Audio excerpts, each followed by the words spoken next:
جناب کیدامن، امروز بانو زلیخا به زاویرا آمدند تا به هر قیمتی که شده شکنجه و زجر یوزارسیف را از نزدیک ببینند.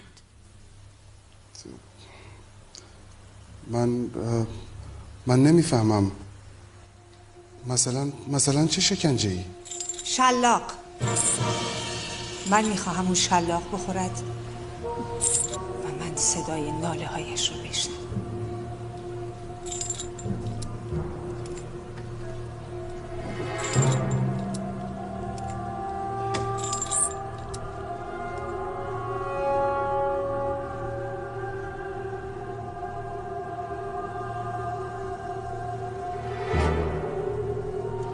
اطاعت بانوی من، اطاعت. من مطیع اوامر شما هستم، نه هوادار و مدافع یوزارسیف. شما همینجا باشید، من از سایه باز میکردم.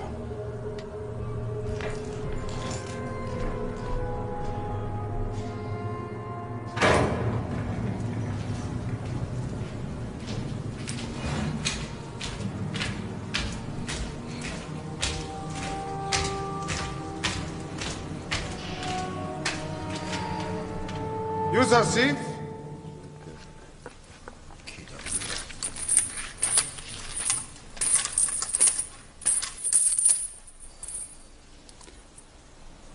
بانو زلیخا به اینجا آمده و اصرار دارد شکنجه شدن تو را ببیند و تلاش من برای منصرف کردن او بی نتیجه بود. من در اختیار شما هستم. یوزارسیف را به ستون وسط زندان ببندید.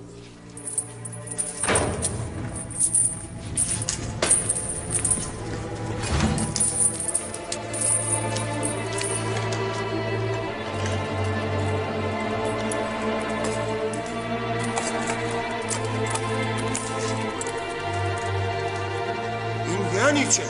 چرا او را میبندی؟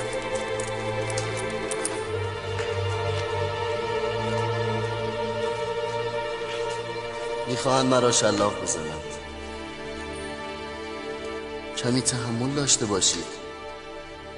اینان چاره ای ندارند.